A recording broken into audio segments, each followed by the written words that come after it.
Roll call, please. Granquist, Here. Arns, Here. Webb, Here. McCarthy, Here. Murin, Here. Snorton, Here. Clausen, Here. Hildebrand. Here. Okay. Is that better? Okay. All right. With that, we'll look for a motion to approve the consent agenda with a couple changes. There's been a citizen request to remove items 15 and 16 from the consent agenda to the full agenda.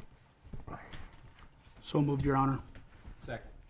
Motion second. If no discussion, please vote. All council members present voting in the affirmative. Motion carries. Okay. We would then look for a motion to approve the full agenda. So moved. Motion second. If no discussion, please vote. All council members present voting in the affirmative. Motion carries. All right. Before we move to the regular agenda, there is a special presentation due for us tonight from Pros Consulting, which are Park and Rec Priorities and Strategies. A presentation from Nate Powell, our Parks and Rec Director, and professionals from Pros. Gentlemen, the floor is yours. Mayor, Council, thank you. Tonight we will be presenting our priorities and strategies for the master plan that we've been working on since last summer. Pros Consulting is here to help us out with that. We have Will Younger and Leon Younger as well to present this presentation to you tonight. What we want to hear from you is hear back of what you want to see in the master plan, what you don't want to see in the master plan, and kind of give us something that we can take back and hopefully bring back in April for our final master plan presentation. And I'll go ahead and pass it on to Will here. Great. Thank you again for your time. It was good to see many of you again. I know we chatted last summer and we kind of got the needs assessment portion kind of going. So thanks again for your time. So tonight's agenda, we're going to kind of talk through where we are in the process. As Nathan mentioned, we're kind of in month 8. We started this last summer. We're going to wrap it up here in the next couple months. So tonight's really about our preliminary recommendations and a reminder of kind of what you heard from the community throughout the process. So we're going to go through other key issues and themes, preliminary recommendations, and kind of next steps on what the next 2 months look like for the Parks Master Plan.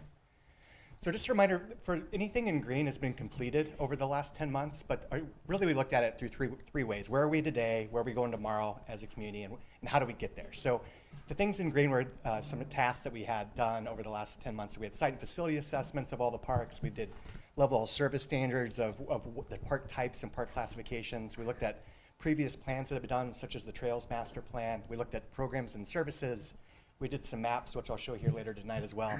And then we really did a lot of community engagement, which included a statistically valid survey to the community, an online survey that was also taken that anybody could take. We looked at demographics and trends of the community, how is the community changing, and what are the recreation trends. We did a comparative analysis on how the city compared to other municipalities in and around Nebraska. And we also did stakeholder and focus groups. So we had 5 focus groups. We had stakeholder interviews. I know I had one-on-one with many of you last summer. And we had a couple of public meetings as well last fall. So right now we're kind of into that.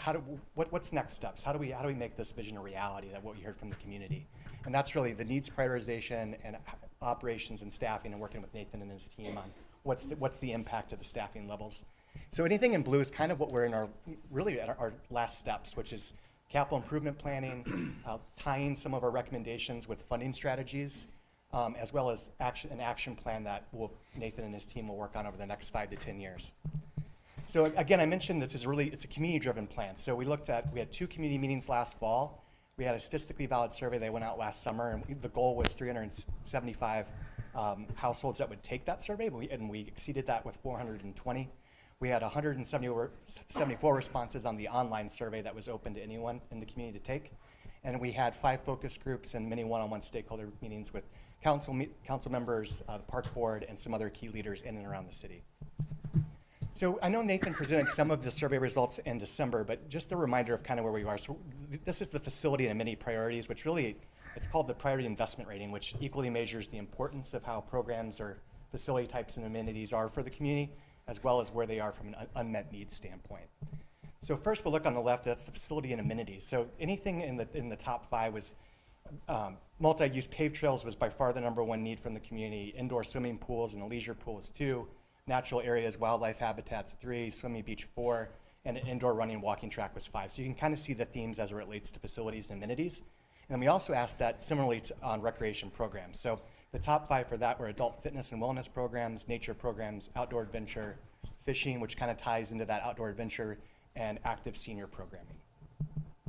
So again, this is this one looks at how households were forced to rank their top 4 most important items. So again, you'll see multi-use paved trails was number 1, indoor swimming was 2, natural areas was 3, and indoor fitness was 4. And then we follow that question up with, well, how well are these meeting your needs? So anything up in the very top of the chart, like disc golf courses, playground equipment, large community parks, the city's doing they're doing well with that. You all are doing a great job with that. But some of the areas down at the bottom, whether that be indoor ice rink, swimming beach, indoor playground, sledding hill, those are some areas that, you know, the community says that aren't being met. And when we cross-reference that from an importance and an unmet need, that's where you get the top priority. So that's the highest importance and the highest unmet need. So again, that's the multi-use trails, indoor swimming. And then we go down to continued emphasis. That doesn't mean that the medium priorities aren't a priority. It's just to continue to keep that and doing well with that. And then the lower priorities, again, doesn't mean it's not important. It's just a lower need if you're going to rank them. So again, we follow that up again with programs. So the most important programs to households were adult fitness and wellness, nature programs, active senior programming, outdoor adventure. And again, if you look at like youth learn to swim, youth sports programs, preschool programs, youth gymnastics, you all are doing a great job with that. It's just some of the ones at the very bottom of the list with hockey, inclusive services, outdoor adventure, nature programming. Those are some of the ones on where the needs are not being met. And again, we looked at that again from a top priority standpoint. So the highest priority was, again, adult fitness and wellness, nature programs, outdoor adventure, fishing, seniors, and again, the medium and low priority for those other types of recreation services. This map, I know Nathan passed it out, so it might be a little easier for you to read a hard copy, but this shows the diversity and the equity of parkland in and around the city. So you can see that it's very equitable from a standpoint of where parks are located, where trails are. Obviously, there's some gaps, which we'll mention here, maybe to the east, and there's some development that side and a little bit to the west. But in the central core and with the trails, I mean, obviously there's some need for more trails, which we heard from the community, but you can see that there's quite a diverse amount of park types and park land.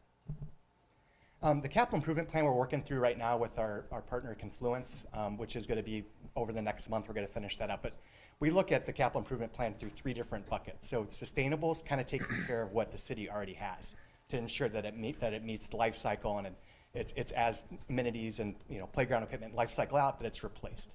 Expanded services kind of looks at if you're going to add anything new to a park type. Let's say it's additional sports fields at Tahoe, for instance, or enhanced restrooms at Skyview. But that would be kind of expanded services on how we bucket those. And visionary are kind of those big ticket items that if funding becomes available, these are a high need of the community, but it's a visionary element that would require additional funds that's above and beyond what's already in the system. So key issues and themes that we kind of heard, we kind of looked at these through 4 different areas. So parks and trails, this is what you heard from both the community as well as our technical analysis. So, complete the connected trail system. Trails was the #1 priority, and make sure that that supports health and wellness. Activate existing parks through additional indoor and outdoor year-round programming. Continue to improve existing parks through responsible capital improvements, which I know has kind of been a key emphasis over the last few years. For recreation, it's need to provide indoor recreation programs, which that was a very, very high need that we heard both in community focus groups and on the survey. Expand core programs to meet additional needs that of the 5 core programs that the department's doing now, there's an expansion for some additional types of recreation programs. Continue to enhance marketing and communication strategies just to let the community know what's being offered. We asked the barrier question on the survey of ways that the community would like to learn about programs and services, so it's really honing in on what those strategies are going to be for the future. And for operations and staffing, it was, again, maintain what the city already owns through effective park maintenance management and ensure that the staffing levels are adequate to maintain what the city has. Upgrade commercial equipment to reduce staffing needs and the burden of those costs. And funding, continue to seek additional earned income to help offset some of those operations costs and look for expanded partnerships for, whether that be for indoor space or for other elements until funding becomes available. So, Leon? Okay. I'm going to basically start with kind of the vision for the plan and the mission. So the vision basically says, what do we want to be known for? Our mission says, how do we get there? So basically the way that the staff feels and the community, we're writing this as from the staff and community's perspectives to provide vibrant and desirable parks and recreation facilities that improve the overall well-being of the entire Norfolk community. Our mission then is that Norfolk Parks and Recreation will provide great parks, trails, recreation facilities, and programs that benefit all residents through safe and enjoyable experiences that make living in Norfolk a community of choice. So we start with parkland and trails. Our vision for parkland and trails is to create a balance of park space dedicated to neighborhood parks, community parks, and trails that are equitably distributed across the city, but also provide a quality of experience for all users. And the goal is to make parks and trails the centerpiece of how the city is viewed, with quality park design and amenities that makes living in Norfolk an inviting and healthy experience. So the strategies to achieve that is provide the capital investment needed to enhance existing community and neighborhood parks. And really it is to enhance the experience. And you've all been doing a good job in reinvesting in your parks, but as the community has outlined, more of that is desired. Continue to implement the Trails Master Plan.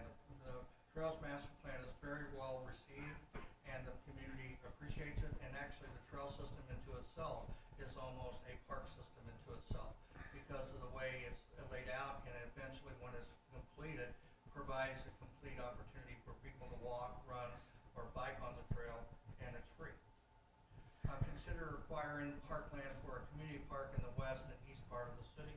When you looked at the map that Nate had sent out, you can kind of see some areas that are growing, but also areas that are in the future will be needed to have some level of a park experience.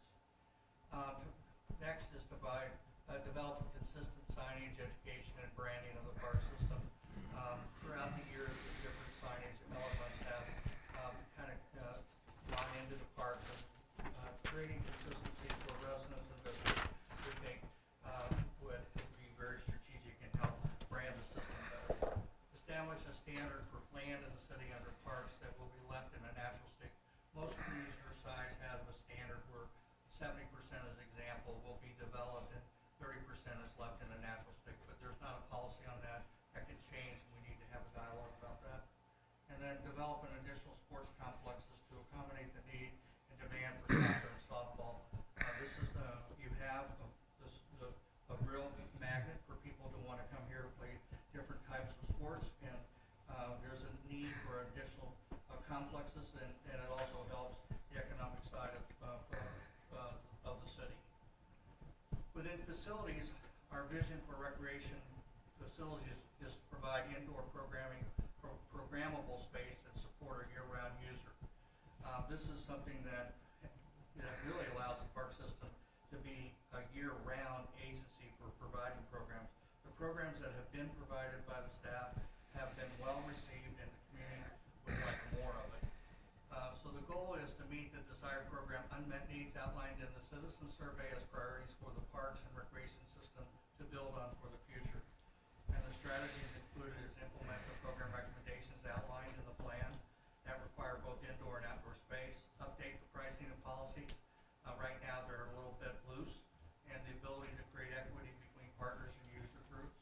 Establish partnership policies, which really look at public-public partnerships and public not-for-profit and public-private, so that they're consistent, and they also are demonstrate the value that the city is investing in each partner and what the partner is investing in the city.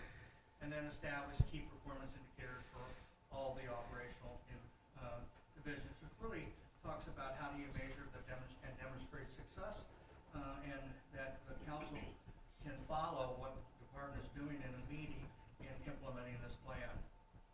Also to use technology to enhance effectiveness and efficiency of the department, mainly through having better ways to tell their story, but also track data and to share that data with council as you invest in the park system. Create a volunteer program to assist the park with park maintenance and support for hosting special events. I know that downtown is very special to all of you, and there's a lot of events that occur down there, but having and growing your volunteer support actually creates advocacy for the park system, and it also helps them to recognize the value of parks, especially special Ensure staffing of park maintenance is aligned with community expectations. And there's been an ongoing effort to update the maintenance of the system, and I think people are really appreciate that now. Programming is our next theme. Is our vision for programs and services is to activate more park and recreation facilities. Programs activate spaces. They basically bring people out to enjoy and have a reason to celebrate. And so we see this as a major element of the plan. So our goal is to create high quality recreation programs and amenities are well developed, delivered, and utilized to build a strong user base. And over through our public engagement, we've been seeing people's appreciation for the city being more involved in program services. Increase the number of core programs to 8. You're at 5 now, so it's enhancing those. To look at a cost of service study to continue to, on any new programs or facilities, to determine what the cost of operations is, so that people really understand what the direct costs and indirect costs associated with it, so they can better budget for it and everybody understands how these programs operate. Develop special events in the city that bring the community together, and that's what events do. They celebrate. And most park systems, they really help the community to really gather and enjoy, and events are what bring people, and great cities know how to celebrate their towns. In addition, develop a feasibility study for an indoor program center, as well as development of an indoor pool. There's been lots of discussion, I know, over a number of years about having some kind of indoor program space and also having an indoor pool. Really, that is an ongoing recommendation. It's high on your community citizens list. So the intent is how to act on it is first to understand what do you need, how much do you need, and what it will cost. The next piece is park amenity utilization, cost recovery, and user satisfaction. Amenities and the facilities are optimized. Currently, the department operates at currently about 21% cost recovery, which is good. And typically, a park system with best practices is somewhere in the 25% category for most park systems in the country. And establish an effective marketing plan. And there's been a lot of efforts made to enhance and really advertise and promote the programs. And we see this as an ongoing effort so the public is informed of what is being provided. Under financial and operations is to the vision is for financial management and operations to maximize the value of all parks and recreation facilities and to achieve the highest value of use and return on investment. So again, complete the development of the long-term capital improvements outlined in the plan, the cost recovery goal at 20%. I just said 25 and meant 20. My fault. Determine the capital priorities for the key parks in the system. Work with the downtown community to expand volunteer opportunities. Consider the creation of a park foundation. I know that the population of your community is a little over 25,000, but you serve a bigger audience than 25,000. And the big thing is park foundations do support parks well and provides another funding option for the park system. Consider land leases on excess park property for commercial investment. This is where in certain parks, as an example,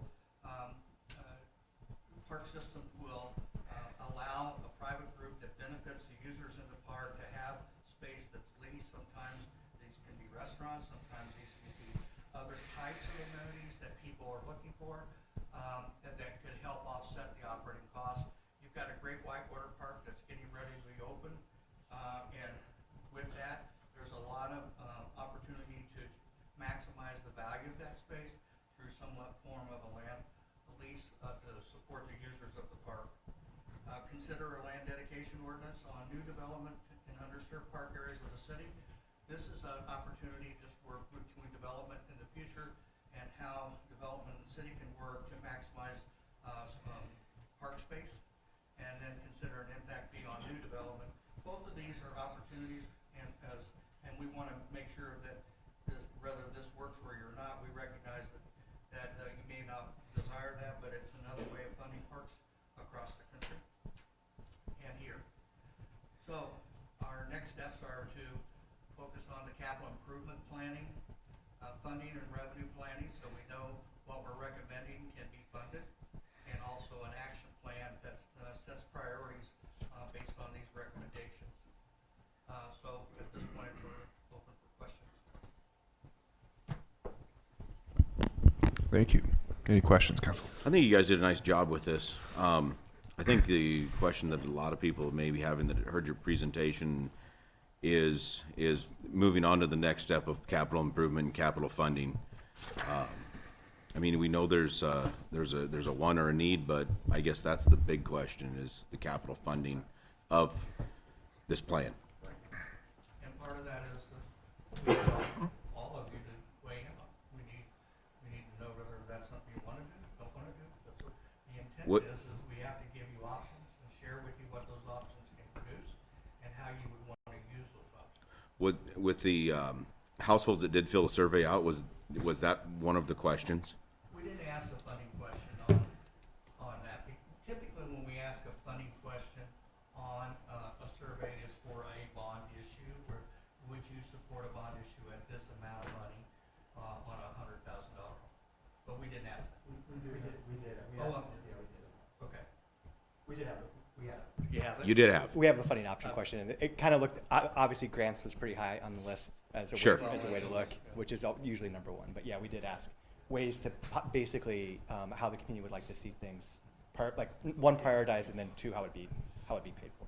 So Right. We did ask it that way. And was there what was some of the responses with that question, other than grants? Well, we asked grants. There was what else we had? We had sponsorship development, And then hotel tax versus sales tax. And it went sponsorships first. So if you're building a facility, you get it sponsored to help fund the costs. And then that was hotel tax to fund this is the fund a visionary project, of course. And then sales tax was the third. So sponsorships, is there naming rights to this? Yeah, That's correct. That was included in That was that. the number one. And then another way to fund this is because you have a master plan, you fund it through grants as well. So we can go after grants now that we have a plan, and that helps as well for funding capital projects. Talk a little bit more. Some of this planning was because of this study was paid by a grant. Okay, thank you. Yep. And Nate, if you want to expound on that a little bit more, a lot of these grants that you're talking about, you have to have a master plan in place to be eligible to receive the grant, right? That's correct. The more planning you have completed, some grants you go as further as you have to be shovel ready. So the more planning you've done ahead of time, or the more design work you've done for a project, easier it is to grab those funds. Just to respond back on that funding, and I apologize. The sponsorships and advertising was asked, hotel tax, bond issue approved by voters, impact and development fees, and dedication tax for park improvements. That was the score rating. of it. Okay, thank you. Good question. Can you talk to the numbers or demographics of the study itself? It's for the survey? Yes. Well, the statistically valid survey had to match the demographics of the communities. That's what makes it statistically valid. So whether it was by age, gender, income level, it matches the demographics of the community. So the method, Minus 4.6%. Like the response rate, 375 was the goal to get it around 5, and it exceeded it with the response rate that we had. So it was well over it was 50 over what we anticipated. So a good sample size. Yes, very good. And I think total, I was counting it on driving up here, I think we talked to, between the two surveys and focus groups and community meetings, there was over 600 community members we talked to over the last 8 months, so. Is that good in comparison to Yeah, other very- studies that you do? That's very good, yeah. Okay. It says there's a lot of interest. Right. Yeah. How did you find the households? How did you guys advertise the So survey? we utilize a firm that we've done 500 or 600 surveys with them over the last 20 years, but it's ETC Institute out of Olathe, Kansas, and they basically buy a mailing list of the community, and then they ensure that the demographics match of it. And it's usually distributed random, it's distributed equally across the city. My guess is they probably send it out to over 2,000 households with the goal of 375, and like I said, they exceeded that with over 420. So, but again, it has to ensure race, gender, age, all of it is balanced. Has to be within 4.5 or 4.6% of, so to get the survey 100 times, we get the same result, plus or minus 4.6%. Was there an online component that to was it the as one well? that we had 170 over that, and that was the one that was just distributed on social media, on the city's website, and anybody could take that. So we wanted to ensure that if folks didn't receive the statistically valid, they still had an opportunity to participate. So, So the firm that you hired, they got 420 responses roughly, was it? And then on top of that, you got 174 online? correct, yep. And that was where I, over 600 with the community focus groups, stakeholder meetings, public meetings, yeah, we.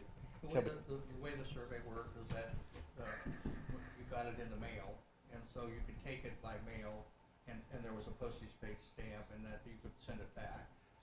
There was a cover letter that had a link to the survey. You could take it online. You could also take it by your phone, and if you spoke a different language, you could call in, and they would take your call. They have a language service, and they would call you back and take the survey by the language that you spoke. I don't, what do you have planned for like ongoing funding? You know, if you have a project, obviously, and you create more projects, then you create a deficit because you're talking only a 20% funding base. So how do you carry forward with the 80%, Well, I think that's increase where to we your need budget? Get all of your input. We'll share with you every option. It'll be in the plan of what we would recommend. I mean, every town's different. I mean, I'm serious. Right. It's So do you what's see important. in other communities a lot of partnerships? I mean, not just naming rights, but No, partnerships with are- other organizations that kind of already do this. It's you have to have a culture where where people really want to work together. Sometimes people say, I got mine and I'm not going to partner with anybody. Yeah. So that's one. Most of the time, the way people look at it is either some type of a sales tax that's dedicated, some type of a bond issue that really elevates the park system over 10 years, that kind of builds what everybody wants. There's also ways that you would look at just funding it through your own system. Other ways is how to create more revenue producing opportunities that are associated with, that could be designed and developed as part of your program. Certainly, there's ways to be more efficient where you save dollars on the efficiency side, and I know that some of that has occurred this year already. So what we're going to do is just in the plan is outline all of the options, and then work with you all and the city manager and finance director what really fits into your value system, because everybody's different. Most organizations like yours have 30 to 40 different funding methods that they have in place. Shane, I can, an example to help the system would be expanding the campground. That's a revenue generator. That's 200% cost recovery. I mean, you're getting Right. a lot of money back to help out the system. So there are things that we can do to help our system out, things that we can work on ahead of time before we go into an expensive another item. And we are doing revenue and funding strategies tomorrow, so we haven't done that yet. So, I see. I don't know how much I could answer on Yeah. that. Well, I'd kind of feel like that'd be putting the cart, got the cart ahead of the horse maybe a little bit if we don't know the revenue funding part of it. And then we talk about hopes and dreams, but we don't talk about how's that all come together, in a feasible way that's community driven, obviously. I mean, you've got a lot of votes, or not votes, but people filling out surveys, but you also have to have the people that want these things, the groups and the individuals that want these things to happen, because otherwise they don't happen. Right. They just won't happen, because you could have for an example, would be Memorial Field, right? The first time that came out, it failed miserably because it just wasn't done right properly, and I think people felt there was too much going into it. Like, I think there was a lazy river that got cut out and eventually and whatnot. And then when it came back to the vote to build that, it was very much community driven, not so much council driven. And I felt like that works better in a community than if your council's up here saying, well, this is what we want. This, I feel like, I'm glad you guys did a survey and everything, but I feel like we got to have more feedback from what the community wants. Besides, I get it, because you want to put a master plan together so that you can be ready for grants or whatnot and doing that. But without having some sort of like feasibility study on how this is, because I look at our budget now, I don't see anything in the budget that could provide any sort of assistance to this program right now. All I can tell you is that you have a great plan. Yeah. Money follows it. It just does. Yeah, I'm not trying to I'm not suggest, trying- I'm trying to be practical, you know, how we're looking at this. Even if it's not timing of everything, Mhm. you know, when you do a 10-year plan like this, I mean, the thing is, it's not gonna go away based on what people said. Right. It's always gonna, but somehow, how do we organize the dollars to support it? And, I personally think that the last, 2-3 years, you guys have done a really good job investing in parks, and it's, really, I really see it. It's important to note that this is the first step in the process. There's nothing That's set in kind- stone. that's what- There's not a laundry list of things that we're committed to do. Yeah, that's what It's a survey of needs and wants in the community, and then a process that goes from there to determine how to get there, right? And that's where you have to start. And you have to start with that formal process in order to be eligible for grants that will help get you there. So what I like about this is that you guys have helped bring kind of a business case to the park system. And I know Nate really focused on this when he came in on cost recovery. I had a couple questions coming out of this. One of those was on cost recovery. You mentioned 21%. Do you have a recommended threshold that you try to get parks and rec systems to? It varies by the type of amenities. Sure. So most public golf courses want to at least break even or make enough dollars to put dollars back into golf. Campgrounds, most public agencies want campgrounds to be revenue neutral or generate enough dollars associated with it. And it varies by type of activity, and it also varies by type of amenity. And so when we do that, it kind of rolls up and says, well, this is kind of where we're going to fall out based on what the recommendations are. That's why if there's any of these recommendations that we put forward that you feel doesn't really fit here, or you don't feel like that it's needed, then we just need some feedback from you regarding that. But we will put together a complete funding strategy and how to get there. Okay, you mentioned this, just to piggyback on it a little bit. You do see potential for land lease revenue generation with the Whitewater Park, with Johnson Park that we're invested in. Okay, Very much so. I'd be interested in see more detail on that. Yeah. And very lucrative. Okay, very good. Secondly, partnerships, and yeah, I think it's the name of the game in terms of Parks and Rec investments. But talk a little bit more about what partnership means. There's both public partnerships, or public-private partnerships. What are the usual suspects that you see? For instance, first in public partnerships, school districts, school systems, School districts. county governments. Yeah, I mean, government, school district, community colleges. Sure. Working well together, are really strong partnerships that can really make a difference. State parks with local parks is another part, public agency that can be connected. County systems, there's a lot of city-county combined systems across the country. I was a director in 3 different city-county park systems. So, the big thing is that how well can you work those opportunities? Does it make sense? Who benefits, and how does everybody benefit? Sure. So, so that's on the public side. Public not-for-profit side, then you typically get into park foundations and or conservancies that help manage a certain element of the system. As an example, those are really popular these days with a lot of systems, and they help raise money and help deliver services. And then on the public-private side, it could be everything from restaurants to having somebody help you with, like your, say if you were in golf and you had a private operator that was actually helping manage the public golf course as a lease. That's a public-private partnership. A lot of cities are working with private developers, and across the country, private developers are building public facilities, and then you buy them back over 20 years on a leaseback program. I mean, that's happening everywhere, and it works well, and in the process of doing that helps meet a need, but you're not having to build it all at one time with taxpayer money. Somebody else is building, then you're leasing it back. And that's kind of where we're coming from.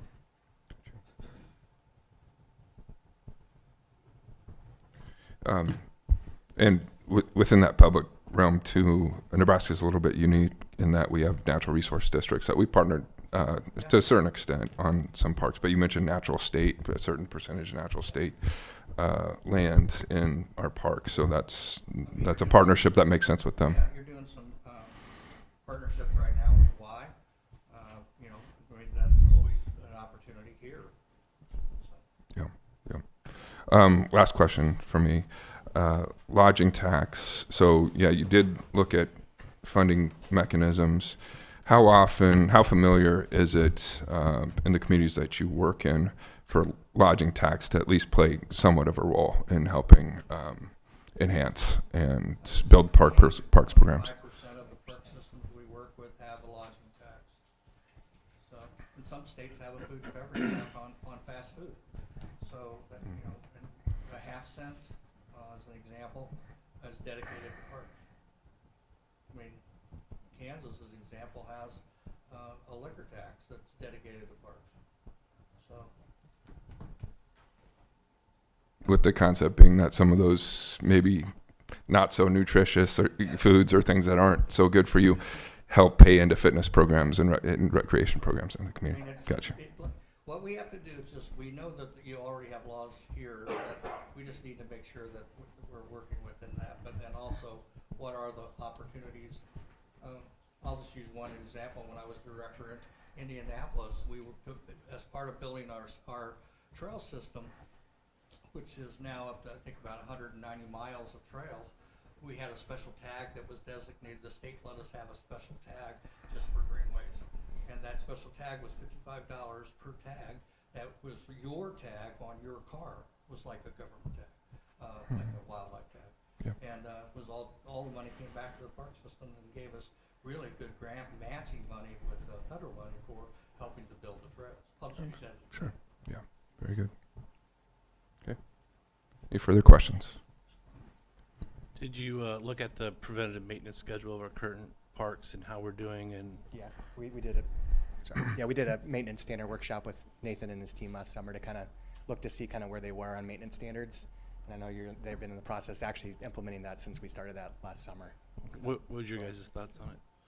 Well, you influence us. Go We ahead. haven't done much because it's been winter. Yeah. But, since we received that. But, Yeah. we are implementing that. There's 3 different levels, and a higher level park would be Johnson Park's going to be on the higher level, more attention to detail than maybe some of the neighborhood parks may be just getting mowed once a week, or you're mowing some of the others twice a week. Some are irrigated, some aren't. So we have all those standards, and it's part of the plan. Yeah. Also the replacement schedules that Confluence did on Yeah. replacement. Yeah, replacement of equipment and facility maintenance, as well as we're working through all of that right now. That's part of the. Capital improvement Yeah. planning. So you don't like score where we're at? They did a park assessment of all the parks within the system, and then strengths of each one and opportunities for each. We actually did like a park by park workshop with Nathan and Confluence to go through what are next steps for each one of that, and that actually is going to build up to do the capital improvement plan, and then we tie funding strategies to those. So we're looking at it that way, and then we also did the maintenance standards with the department staff on ways that they will then manage and operate and maintain these facilities. I do want to, most of the plan is about maintaining what we have.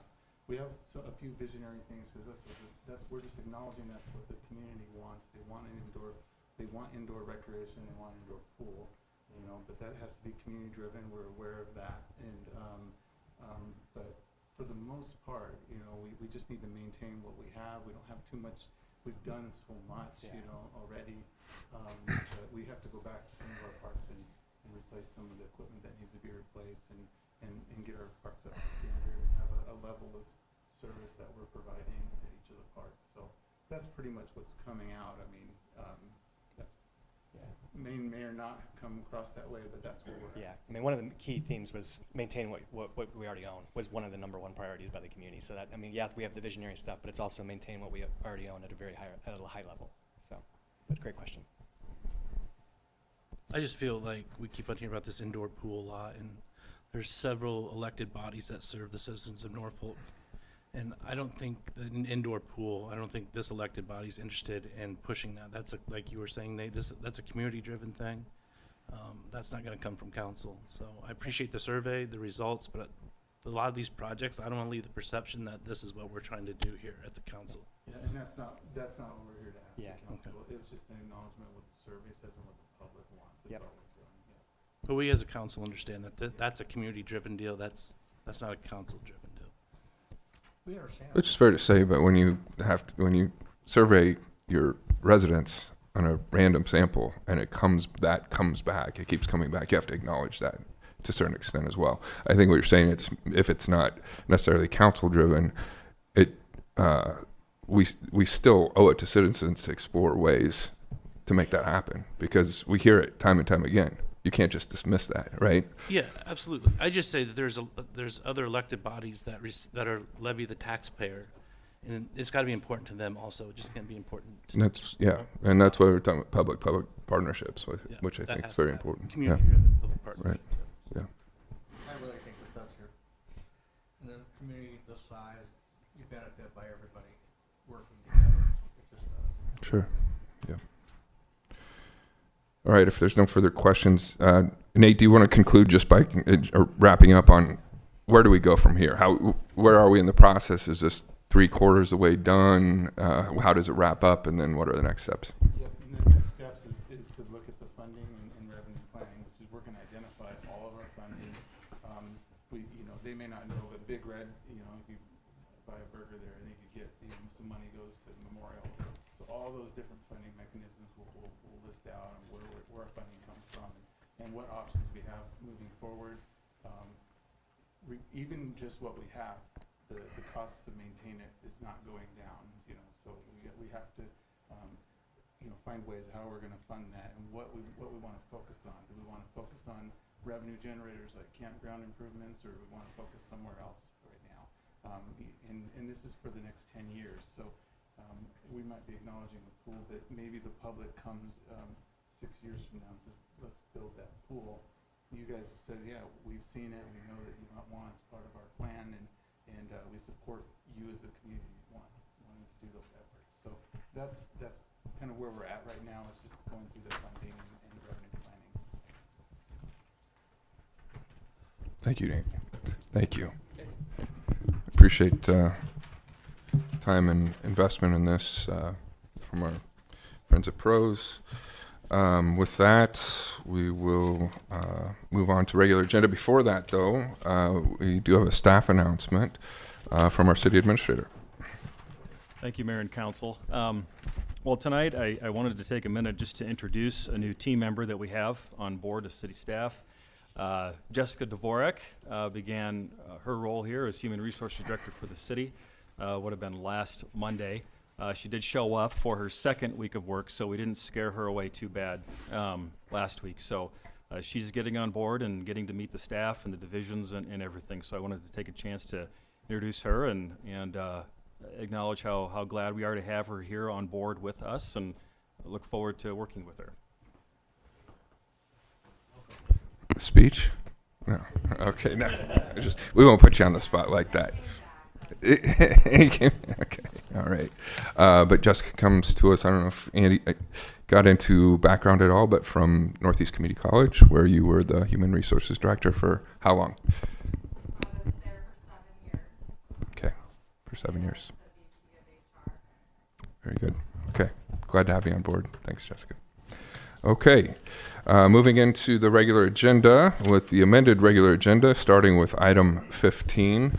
We'd look for a motion to consider approval to advertise for request for proposals for a highway and street right-of-way mowing contract for the street division.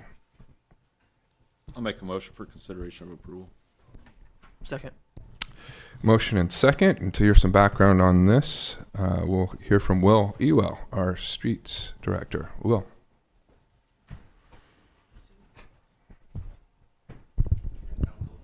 Good evening. This is here, the next couple of streets. Okay, sorry about that.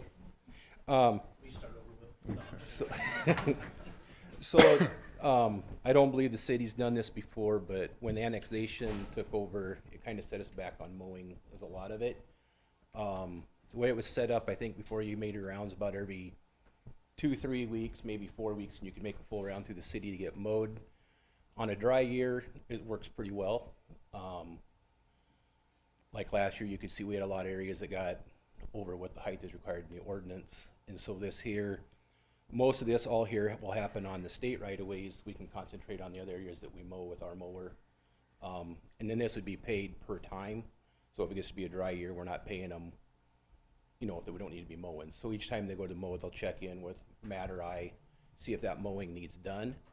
And then have that, when it's bid out, it will be bid out in sections. So you could have multiple people doing it so they can keep up. The way it is now, we just have the one mower that we send out every day, and a lot of times our crew's short when we go to pour concrete or something, and then that guy mowing gets pulled off mowing. So maybe on a 10-hour day, he's maybe mowing 6 hours, and so then it throws us behind. So that's kind of the theory behind this. You know, we have an agreement with the state, you know, for the maintenance on that, just like the potholes, you know, you see them all over town. Right now we've been concentrating on 13th Street because that falls under our maintenance agreement. No different with the mowing. It's, you know, if we ain't there, they give us a call to know why we're not, you know, not there. And a lot of it's just that we've, you know, accumulated more acres to mow. So we have one other area of town that may go on there, which would be North Victory. There's another area there that doesn't get mowed some as often as we should get there. And then this also, we don't have the manpower to go out and do the trimming. So in this agreement, it also takes care of the trimming. So the mowing, this is up to 6 times a year, starting the first mowing before Memorial Day in somewhere around October 1st, and then every other time it has it specified in there that they need to trim as well, if it's around posts, street signs, whatever that's, culverts, inlets, outlets, so on and so forth. So that's what this here's about, that we're trying to accomplish. So you're talking about mainly state roads is where you're gonna focus this additional mowing on? Would you get some funds from the state to do that? So we're paid now so much a lane mile to take care of state roads. So some comes out, this would come out of the city highway allocation fund, which is, that's what it's for, is to help from, you know, repairing concrete repair to whatever we're doing. Or if filling potholes on their street with the maintenance, that's coming from what they paid us for the year for plowing or whatever that is. But that reimbursement's like per mile or on that mowing? That, nope, the mowing on the reimbursement, that reimbursement is just what they pay per lane mile for the year.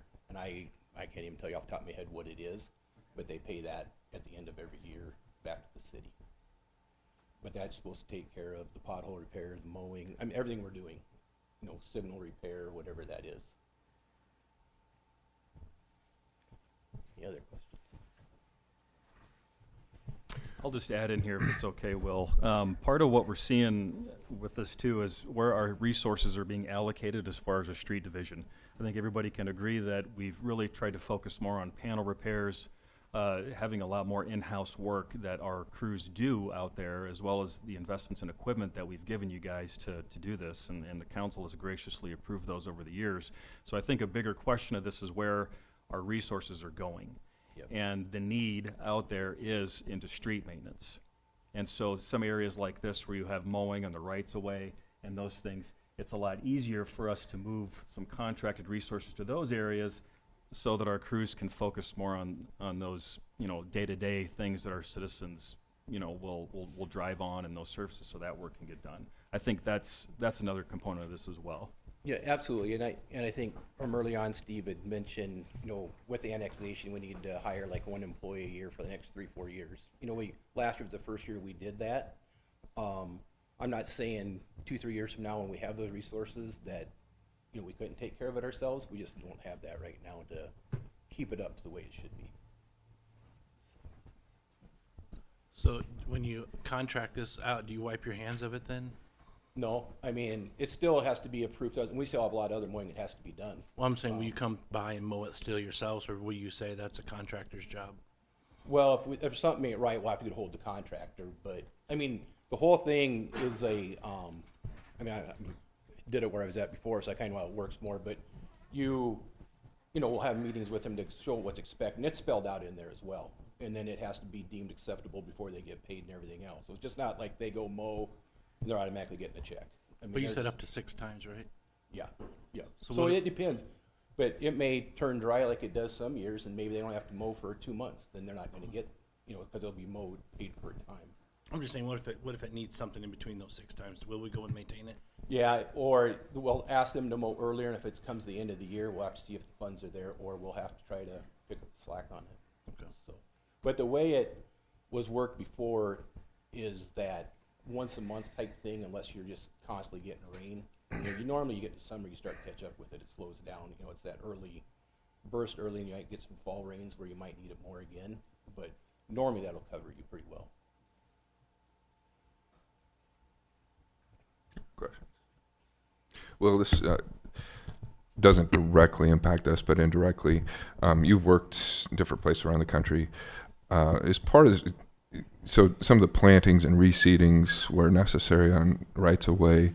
Is there any movement to more native grasses that maybe don't grow at such a rate or grow only so tall? Have you seen that in any places you've worked to kind of cut down on some of these maintenance costs? There is some stuff out there, they call it no-mow. There's some stuff where you can spray a retarder on different things that slows it up. I mean, it's another expense. I mean, there's stuff out there. Most of the stuff that happens like in a state right away is it's recommended by the state. It's the state ditch mix. It has clover in it, whatever, which is supposed to help hold that back. Yeah.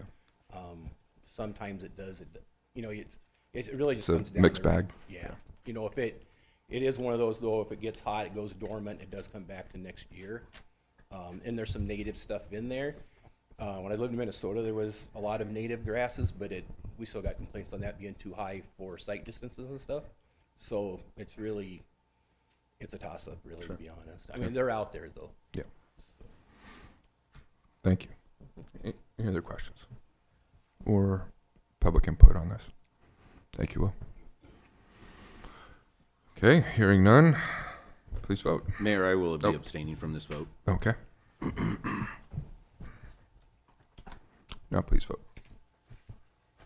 Voting in the affirmative, Granquist, Arns, Webb, McCarthy, Murin, Norton, Clausen, abstaining, Hildebrand, motion carries. Item 16 would look for a motion to consider approval to advertise for a request for proposals for street striping / painting contract for the street division. I'll make a motion for consideration of approval. Second. Motion second. Will, once again, some background on this, please. Mayor, Council. So this would be another one I don't believe the city's probably done before. This is just completely that it takes pretty much from the time it warms up until it freezes that we're out striping. And so we got 2 guys out there, 2 to 4, could be 6 depending on traffic control. Now that we're doing a lot of repair with hot mix and stuff, it holds us back on those crews and the length of time we can do a lot of that, just because we need to get the striping done ahead of school for the ped crossings, railroad, the long lines. Most everything in the city except for the state roads pretty much gets painted every year. So it's just a very lengthy process. If you get rain or if it's too cold, you can't go out. If you get rain, then you're done till it dries, so on and so forth. Just for ped crossings last year, I think we started right when school got out. I don't think we finished just doing ped crossings until August probably. And so that was 2 to 4 guys where the same thing. We don't have the resources to be doing the other things, so we pull from something else, so we're not getting out there to do patching that we could be doing because we're spending our time there.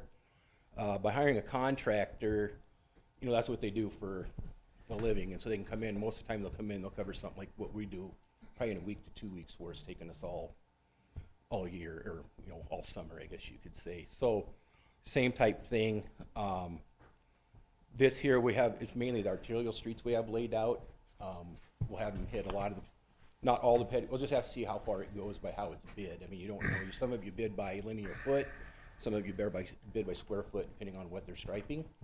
And then there'll be some of that we'll have to do. Some of our stuff, we don't have the equipment to check, but there's a spec out there how thick it should go on and all that, which we would hold them accountable for. Right now, we don't know if we're putting it down at 10 mils, or if we're putting it down at 15 mils, 20 mils. We don't know that because our sprayers, our painters aren't set up that way like they do when they come out the trucks. Glass bead, you need to put down so many pounds per linear mile, whatever that is, and we don't have any of that type of stuff. So it's very possibly we could bring a contractor in that does this for a living, and our striping might last 3 years before we go back on it. And so this is just, one, to help out our resources, choose to try it, and, see if we get any more time out of it, because it's not cheap, time you buy the paint and all the labor out there doing it. Where I came from before we hired all our striping out, just let the guys do good what they're at, and we'll keep doing our patching and fixing panel repairs and stuff like that. So that's what this here is.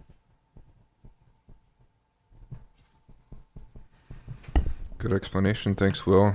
I think this one is, it's worth every penny doing this because as you described, this is a time-intensive, labor-intensive process. You only have windows that are open so wide to get it done. If you have the ability to lean on contract work, first it'll get done more quickly. You can be more responsive, and I think we'll see a longer-lasting product. So, and most importantly, your guys will be able to do what they're trained to do is fix streets. So yeah, we can focus on the maintenance or jetting our storm sewers. We cut that short last year, just didn't have the labor for that, stuff like that we need to get done. Yeah. So. Very good. Thanks, Will. Any other discussion or input on this? Okay, hearing none. Please vote. All council members present voting in the affirmative, motion carries. All right, item 25, we'll look for a motion to consider approval of Resolution 2024-9 to support Madison County in its RAISE planning grant application. I'll make a motion for consideration of approval of Resolution 2024-9. Second. Okay, motion and a second. For some background on this, we'll hear from Anna Allen, our Assistant City Engineer, in a new location tonight. The hot seat. Hi, good evening, Mayor and Council. This resolution before you has been drafted to show the city's support and partnership with Madison County in their grant application for the RAISE grant program. So I think we've talked a little bit about the RAISE grant program before. It stands for Rebuilding American Infrastructure with Sustainability and Equity. And this grant is offered by the U.S. Department of Transportation. So the purpose of these grants is to improve safety, economic strength, global competitiveness, equity, climate, and sustainability. So Madison County is doing a planning grant, and they're requesting for funds to plan a Northwest Industrial Loop project. So this project would be for a new highway that would extend from the current industrial highway on north side of town, and that would go west from Highway 81 about 6 miles, and then it would go south and meet with Highway 275. In that planning grant, they're also looking at some alternatives to pave 549th Road, which would go north towards Pierce, and that would give the traffic a better way to, especially the heavy truck traffic, to circumvent Norfolk to facilitate the smoother flow of goods and transportation. That would reduce some of the traffic congestion here in town with those larger trucks, promote economic growth with the new industry and growing industries that we have up in the northern part of town. And then also just increase safety along our corridors in town. So if this grant is awarded, that project scope would be a traffic study on the proposed impacted highways and secondary highways. They'd be doing an environmental assessment, comprehensive outreach and public engagement, and then topographical survey, right-of-way determination for later on discussions of acquisition, and then potential location of bike pedestrian accessibility, and then that would bring them up to a 60% design or so. So then if this grant is awarded and you go through the planning process, then the next step would be to apply for a capital grant with the same RAISE program to get the funds for construction. So if you guys have any questions on this, I'd be happy to help answer them. At this moment, this is just, we're just showing our support for them to apply for the grant? Correct. So in the resolution, It does. It shows the city's support to, as part of the grant application. It's important to have those local partnerships. So they are also getting partnerships with Pierce County and the town of Pierce, just because that's also gonna, kind of help them. that area too. So right now, the grant, they're asking for about $1.8 million for a planning grant. And then typically there's a 20% grant share cost. So with that, but with this grant, it could be less than that 20%. So, but we have anticipated this, and so in our CIP budget, we haven't anticipated this specific grant, but in our CIP budget, we do have dollars dedicated for that planning of the Northwest kind of industrial extension. So there is money in there for that cost share. Does anybody remember when the first industrial road went in? Did we have a cost share on that as well? Yeah, I believe we gave about 1.4 million. Okay. Okay, thank you. Yep. Anna, what's the deadline for this application? What's the timeline for this? This application for the raise grants are due on the 28th of February. Close. Yes, it is. And then they expect to award the grants in June of this year. So hopefully we'll know then on that in June. And then again, I think next December, it was either November or December when they sent out the notice of funding opportunity for this raise grant for 2024. Okay. But they will be doing this for the next 5 years. They have 5 years of this raise grant funding. Okay. So I'm assuming a lot of the legwork for the grant application has been done to this point by the county? Correct. So the county, they do have a consultant that is working on that grant application. Sounds yes, like so. you've been providing assistance as much as possible. Correct. Okay. Yeah, we've been helping them out with some of that. Yes. Yeah. But Okay. But their consultant, yeah, we've gotten a pretty good draft from them, and looks like their grant application is looking really good. Okay. Thank you, Anna. Any other questions or discussion or public input? Okay. Hearing none, please vote.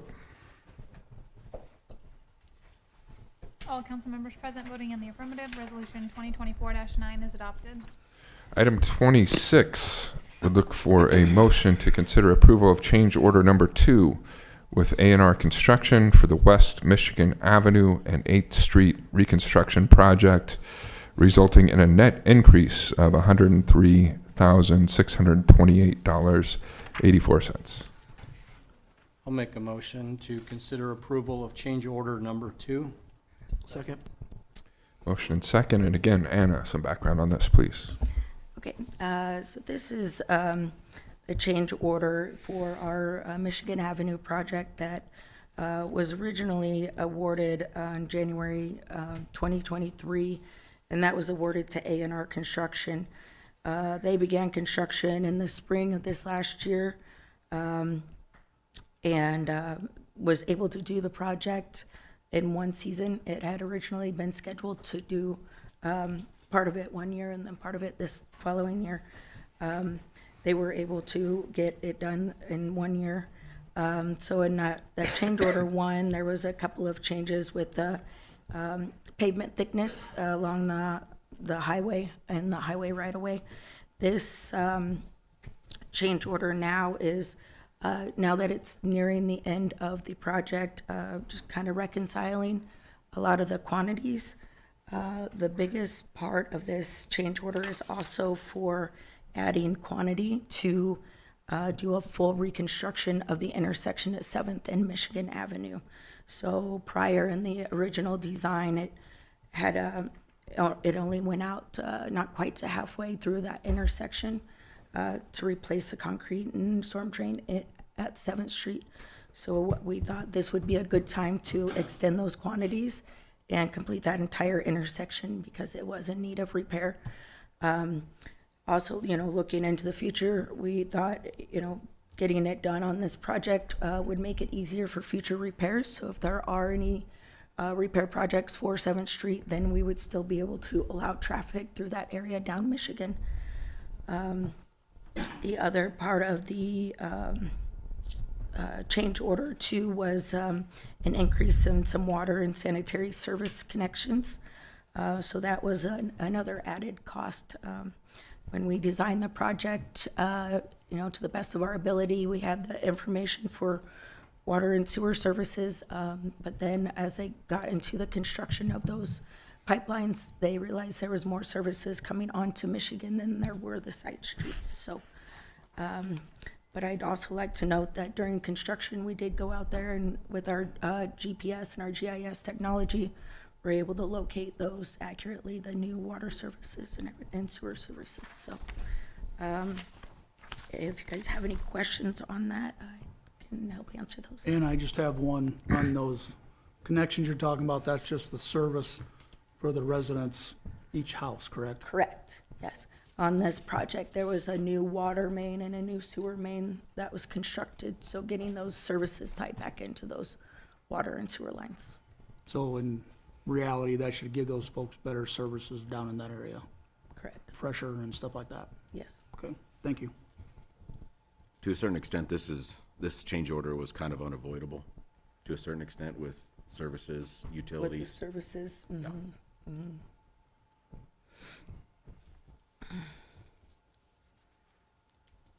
Any other discussion or questions?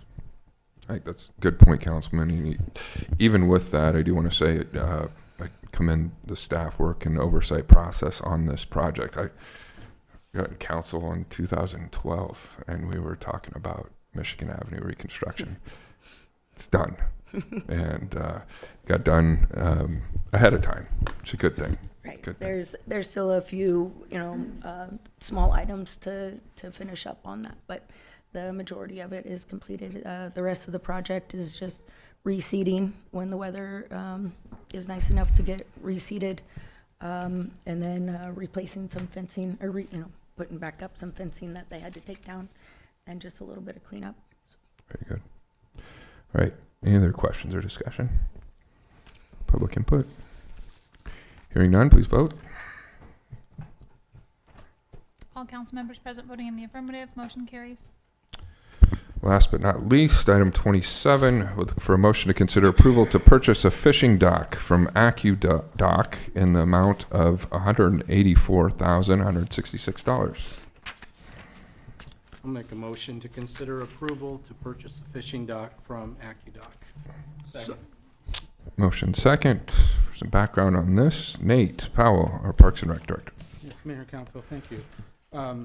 Tonight, what you have before you is a dock design. I'll go through the process of how we got here first. I first want to mention that this is part of the Mullen B. Kohler estate donation.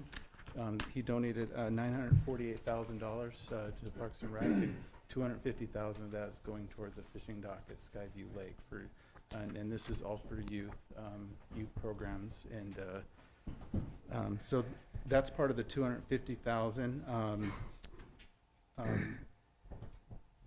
Where this started, I guess, is with the design build process, and during that process, we only received one bidder. And so, because of statute, we weren't allowed to move forward with that one bidder. You have to have two to do a design build process. So we approached it a little bit differently and treated it like purchasing a playground. So we did an RFP process to get designs, so we could look at the best design, have them submit proposals, and we received 2 proposals, and each one was able to submit 3 options within their proposal.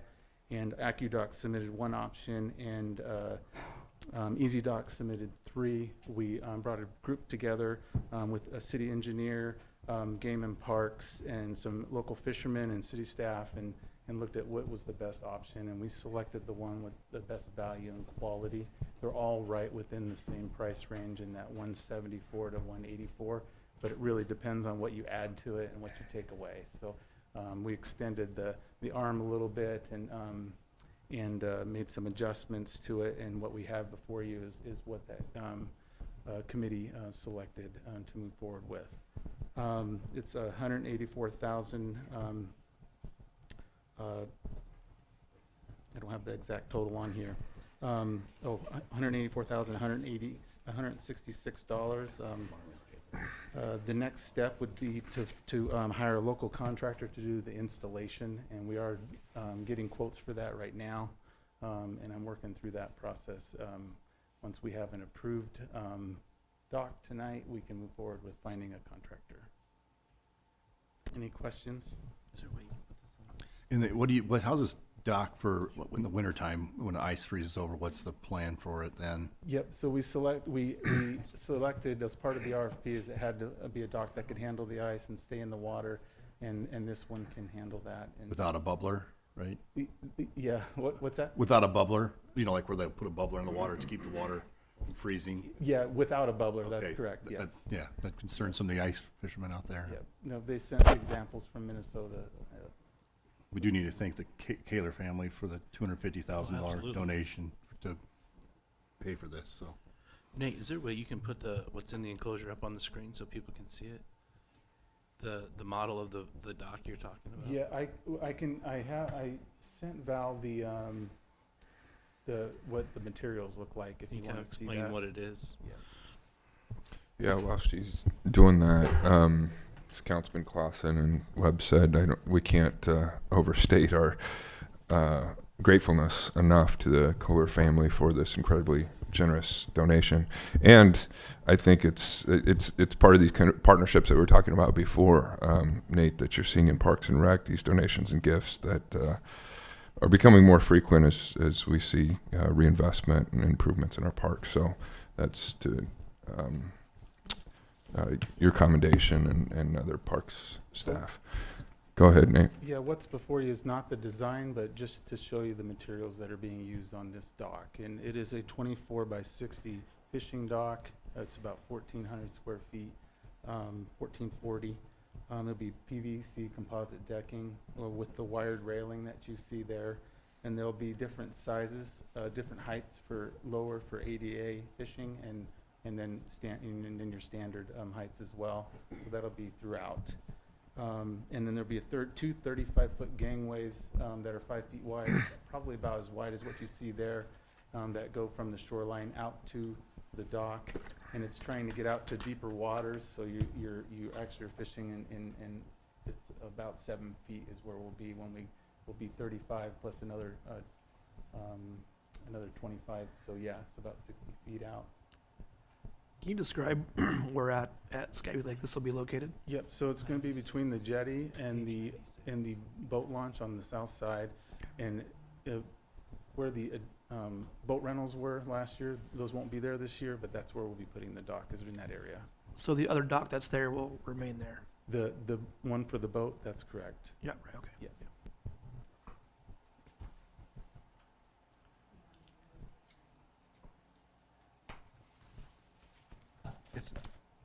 I don't really have a question for Nate, but again, I would like to say again, thanks to the Kohler family for that donation.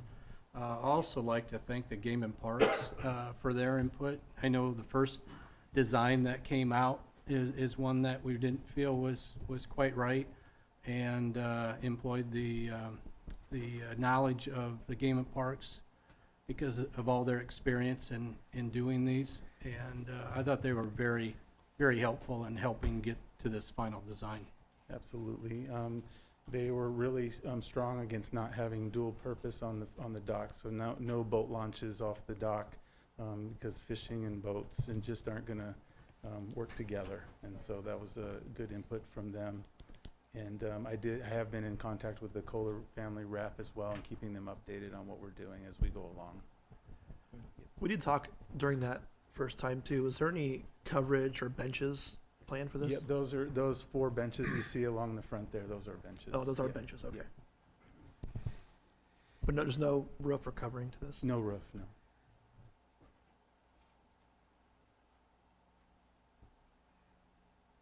Where would this be at in the lake? What side of the lake would this be on? So it's on the south side between the jetty and the boat launch on the south side where they were doing boat rentals. They're not gonna be doing boat rentals there this Okay. year.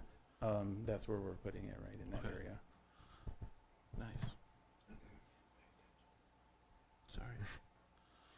Any other questions or discussion? We have to come forward, please. We need to come. We need you to come to the mic.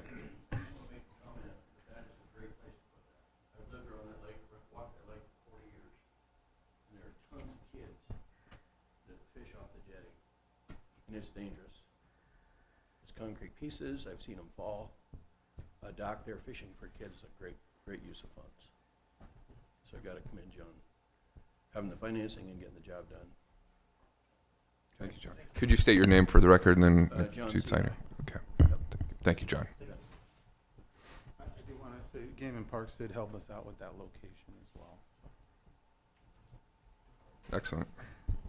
All right. Any further discussion or input? Hearing none, please vote. Mayor, I will be abstaining from this vote as well. Okay. Please vote.